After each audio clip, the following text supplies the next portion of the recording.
अध्याय 6 आणि ओवी क्रमांक 105 पासून आता सुरुवात करूयात. पुढती अस्तवेनायसे जया पाहले अद्वैत दिवसे, मग आपण पाची आपण असे अखंडित. जो कधीही मावळत नाही असा ज्ञानसूर्य ज्याचे हृदयात उदय पावला आहे, तो आपण आपल्या ठिकाणीच सदोदित ब्रह्मानंदात असतो.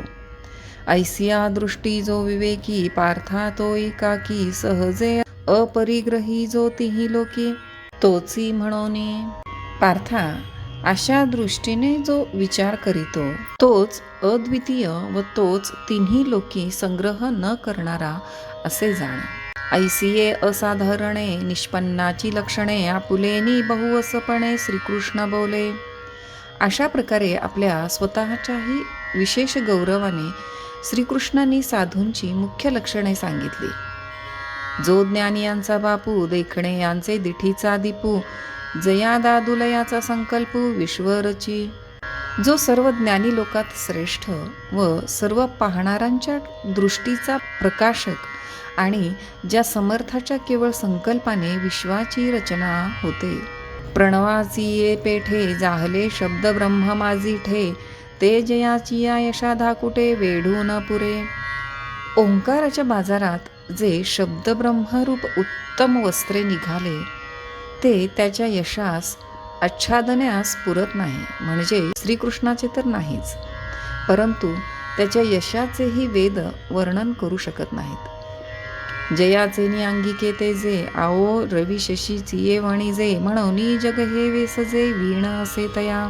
ज्याच्या अंगाच्या तेजाने सूर्य आणि चंद्र यांच्या व्यवहारास प्रतिष्ठा येते, तेव्हा हे जग त्याच्या आधाराशिवाय आहे काय? हागा नामची एक जयाचे, पाहता गगनही दिसे टांचे, गुण एक एक काय तयाचे आकळशील तू. पहा की ज्याच्या नुसत्या नावापुढे गगन तुच्छ दिसते, असे याचे किती गुण तू जाणशील. म्हणून असो हे वानणे, सांगो नेणे कवणांची लक्षणे, दावावी मिशे येणे का बोलिलो ते. म्हणून ही स्तुती आता पुरे, कारण अशा लक्षणांनी युक्त जो श्रीकृष्ण भगवान तो ज्या साधूंचे वर्णन करीतो त्यांची लक्षणे आम्ही सांगू शकत नाही, परंतु काही सांगावी म्हणून सांगितली. ऐके द्वैताचा ठाऊची फेडी, ते ब्रह्म विद्या किजेल उजडी, तरी अर्जुना पढिये हे गोडी नासेल हन. जी ब्रह्मविद्या द्वैताचा नाश करते ती जर स्पष्ट केली तर आपला प्रियकर असा जो अर्जुन त्याची प्रीती नाहीशी होईल. म्हणून ते तैसे बोलणे, नव्हे स्वपातळ आड लावणे, केले मनची वेगळवाणे भोगावया. म्हणून ब्रह्मज्ञानाविषयी स्पष्ट न बोलता आड पडद्याने बोलून अर्जुनाचे मन त्याच्या व आपल्या प्रेमाचा उपयोग घेण्याकरिता वेगळे ठेवले. जया सोहम भाव अटकू, मोक्ष सुखा लागो निरंकू, तयाची ये दिठीचा झणे कळंकू, लागेल तुझी या प्रेमा. जे अहम ब्रह्म ह्या स्फुरणातच अडकून मोक्ष सुखाच्या प्राप्तीकरिता दीन झाले आहेत, त्यांच्या दृष्टीचा कलंक कदाचित तुझ्या ब्रह्मविद्येविषयीच्या प्रेमाला लागेल हो. विपाये अहंभाव ययाचा जाईल, मी तेही हा जरी होईल, तरी मग काय किजेल एकलिया. कदाचित अर्जुनाचा मीपणा जाऊन मी तोच हा असे जर होईल, तर मग मी एकट्याने काय करावयाचे आहे. दिठीची पाहता निविजे, का तोंड भरोनी बोलीजे, ना तरी दाटुनी खेव दिजे, ऐसे कवण आहे. पाहिल्याबरोबर डोळे शांत होण्यास व तोंड भरून बोलण्यास किंवा आनंदाने दृढ आलिंगन देण्यास दुसरे कोण आहे. आपुलिया मनाचा बरवी, असमाई गोठी जीवी, ते कवणेसी चावळावी जरी ऐक्य झाले. जर अर्जुनाचे आणि माझे ऐक्य झाले तर आपल्या मनात व न मावणारी अशी उत्तम गोष्ट ती कोणाजवळ बोलावी. इया काकुळती जनार्दने, अन्योपदेशाचे नि हाताशने, बोला माझी मनमने आलिंगू सरले. अशा अडचणींमुळे श्रीकृष्णांनी बोलण्यात साधूंची लक्षणे सांगून उपदेश केला व त्याचे मन वळविले. हे परिसता जरी कानडे, तरी जाण पा पार्थ उघडे, कृष्ण सुखाचे चिरुपडे ओतले गा. हे ऐकणाऱ्याला जरी अशक्य वाटले तरी पार्थ हा खरोखर श्रीकृष्णाच्या सुखाचीच ओतीव मूर्ती आहे असे पक्के समजा. हे असो वयसेची ये शेवटी, जैसे एकची विये वांझोटी, मग ते मोहाची त्रिपुटी नाचो लागे. हे असो एखाद्या वांझ स्त्रीला तिचे वय होऊन गेल्यानंतर एकच मूल झाले म्हणजे ती जशी त्याच्यावरील प्रेमाची प्रत्यक्ष मूर्ती होऊन नाचू लागते. तैसे जाहले श्री अनंता, ऐसे तरी मी न म्हणता, जरी तयाचा न देखता अतिशयो येथ. तशी श्रीकृष्णाची गोष्ट झाली आहे. त्याचे अर्जुनावरील अतिशय प्रेम जर दृष्टोत्पत्तीस न येते तर मी असे बोललो नसतो. पहा पानवल कैसे चोज, केम उपदेशू केऊते झुंज, परी पुढे वालभाचे भोज नाचत असे. पहा पहा हे काय नवल व कोण आवड, की कसला युद्धप्रसंग आणि ह्यात हा काय ब्रह्मज्ञानाचा उपदेश. परंतु अशा ठिकाणी भगवंताच्या प्रीतीचे चित्र जो अर्जुन त्याच्या पुढे प्रेमाचे कौतुक नाचत आहे. आवडी आणि लाजवी, व्यसन आणि शिणवी, पिसे आणि न भुलवी, तरी तेची काही. आवड असून लाज वाटत असेल, व्यसन असून क्षीण वाटत असेल, वेळ लागून जर बुद्धी भ्रष्ट होत नसेल तर ती आहेत असे म्हणण्यात काय अर्थ. म्हणोनी भावार्थू तो ऐसा, अर्जुन मैत्रियेचा कुवासा, किम सुखे शृंगारलिया मानसा दर्पणू तो. या गोष्टींचे सार इतकेच की अर्जुन हा श्रीकृष्णाच्या मैत्रीचे घर होय, किंवा सुखाने शृंगारलेले श्रीकृष्णाचे मन पाहण्याचा आरसाच होय. या परी बाप पुण्य पवित्र, जगी भक्ती बिजासी सुक्षेत्र, तो श्रीकृष्ण कृपे पात्र याची लागी.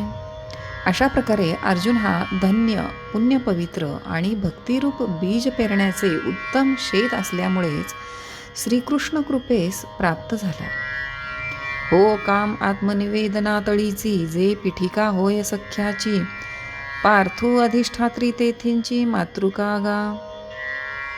श्रवणापासून आत्मनिवेदनापर्यंत जी 9 प्रकारची भक्ती आहे त्यापैकी आत्मनिवेदनाच्या पलीकडची जी सख्य नावाची 8वी भक्ती, त्या ठिकाणची अर्जुन ही मुख्य देवता आहे. पासींची गोसावी न वर्णिजे, मग पायिकाचा गुण घेईजे, ऐसा अर्जुन तो सहजे पढिये हरी. मालक भगवान श्रेष्ठ शेजारी असता त्याचे वर्णन न करिता सेवकाच्या गुणांचे वर्णन केले असता मालकाला आवडावे अशा योग्यतेचा अर्जुन हा भगवंताचा आवडता आहे. पहा अनुरागे भजे, जे प्रियोत्तमे मानिजे, ते पतिहुनी काय वानिजे पतिव्रता. जी पतिव्रता आपल्या पतीची प्रीतीने सेवा करते आणि पतीस मान्य होते, त्या पतिवृत्तीची पतीपेक्षा वाखाणणे करीत नाही काय. तैसा अर्जुनाची विशेषे स्तवावा, ऐसे आवडले मज जीवा, जे तो त्रिभुवनींची या दैवा, एकायतनु जाहला. त्याचप्रमाणे अर्जुनाचीच विशेष प्रशंसा करावी असे माझ्या मनास वाटले, कारण तो त्रिभुवनाच्या सर्व भाग्याला एकटाच प्राप्त झाला आहे. जयाची या आवडीचे निपांगे, अमूर्तू ही मूर्ती आवगे, पूर्णा ही परी लागे अवस्था जयाची. ज्याच्या आवडीच्या वेडाने निराकार अशा ब्रह्माला देखील अवतार घेणे भाग पडले आणि त्याच्या सर्व इच्छा पूर्ण असूनही अर्जुनाच्या सख्याची त्याला उत्कंठा उत्पन्न झाली. तव श्रोते म्हणती दैव, कैशी बोलाची हवाव, काय नादा ते हनबरव जिणवणी आली. तेव्हा श्रोते म्हणाले, दैवाची गती काय विचित्र आहे आणि तशीच वर्णन करण्याची शैली तरी काय आहे की जिच्या सुंदरपणाने नादब्रह्मालाही जिंकले आहे. हा हो नवल नोहे देशी, मराठी बोलीजे तरी ऐशी, वाणे उमटता हे आकाशी साहित्य रंगाचे.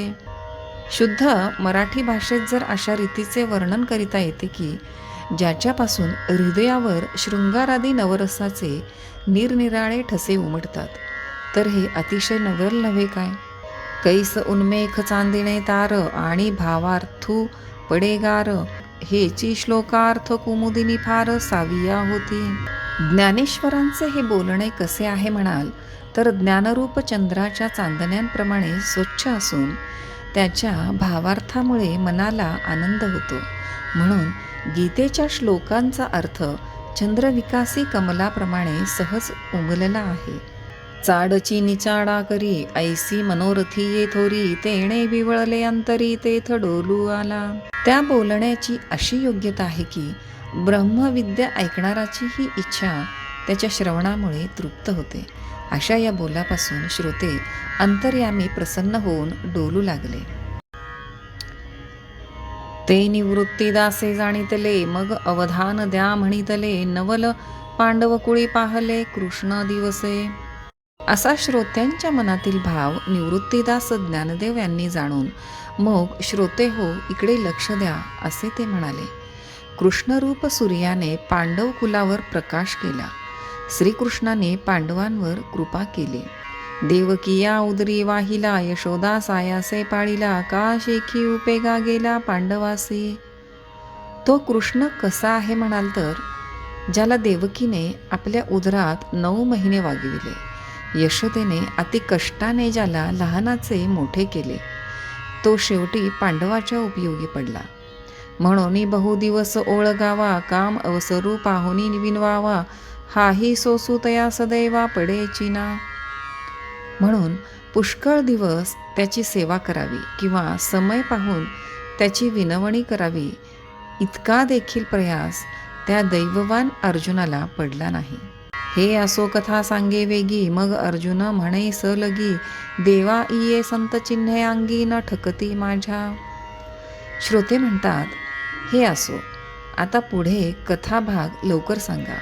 तेव्हा ज्ञानेश्वर म्हणतात, अर्जुन लढिवाळपणाने म्हणतो की देवा, तुम्ही ही जी संतांची लक्षणे सांगितली ती माझ्या अंगी बसत नाहीत. एरवी या लक्षणांची या निजसारा, मी अपाडे कीर अपुरा, परी तुमचेनी बोले अवधारा थोरावे जरी.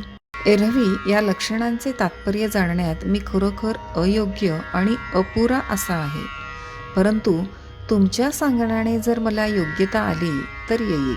जी तुम्ही चित्त देयाल, तरी ब्रह्म मिया होई जाईल, काय जहाले अभ्यासी जाईल सांगाल जे. जर तुम्ही मनात आणले तर मी ब्रह्मसुद्धा होईल. तुम्ही ज्याचा मला अभ्यास करावयास सांगाल तो करण्याला मला काय अशक्य आहे.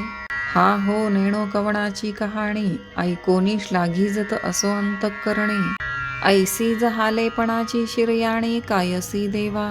ही तुम्ही कोणाची गोष्ट सांगितली हे मला काही कळत नाही, परंतु ती ऐकल्यापासून तिची स्तुती करावे असे अंतःकरणात वाटते. तर ही योग्यता ज्याच्या अंगात असेल त्याच्या आनंदास पारावारच नाही. हे अंगे म्या होई जो का, एतुले गोसावी अपुलेपणे की जो का, तव हा सोनी श्रीकृष्ण हो का करू म्हणते. प्रभो, याचप्रमाणे माझे अंगी योग्यता येईल एवढे आपण कराल काय. तेव्हा श्रीकृष्ण हसून म्हणाले की हो, तुला आम्ही ब्रह्मरूपी करू. देखा संतोष एक न जोडे, तवची सुखाची सैंघ सांकडे, मग जोडली या कवणीकडे अपुरे असे. असे पहा की जर एक संतोष प्राप्त न झाला तर चोहीकडे सुखाची उणीव असते, परंतु तो एकदा प्राप्त झाला म्हणजे मग जिकडे तिकडे सुखच सुख, सुखाची कोठेच उणीव नाही. तैसा सर्वेश्वरो बळिया सेवके, म्हणोनी ब्रह्म ही होय तो कौतुके, परी कैसा भारे आतला पिके दैवाचे ने. त्याचप्रमाणे जो सर्वेश्वराचा पूर्ण सेवक बनला आहे तो सहज ब्रह्मरूपी होऊ शकेल. पण अर्जुन सुदैवाच्या पिकाच्या भाराने किती वाकला आहे पहा. जो जन्मसहस्रांची यासाठी इंद्रादिकाही महागो भेटी, तो आधीनो के तुला किरीटी, जे बोलूही न साहे. जो ईश्वर हजारो जन्मांनी इंद्राला सुद्धा भेटण्यास दुर्मिळ आहे, तो अर्जुनाच्या इतक्या अधीन झाला आहे की त्याचा शब्दही खाली पडून देत नाही. मग ऐका जे पांडवे, म्हणितले म्या ब्रह्म होवावे, ते अशेषही देवे अवधारिले. तेव्हा ऐका की अर्जुनाने मी ब्रह्म व्हावे असे जे म्हटले ते देवाने सर्व ऐकिले. तेथ ऐसेची एक विचारिले, जे या ब्रह्मत्वाचे डोहळे जाहले, परी उदरा वैराग्य आहे आले बुद्धीची या. त्यावेळेस देवाच्या मनात असा विचार उत्पन्न झाला की अर्जुनाला ब्रह्म होण्याविषयीचे डोहाळे लागले आहेत. यावरून त्याच्या बुद्धीच्या उदरात वैराग्याचा गर्भ राहिला आहे.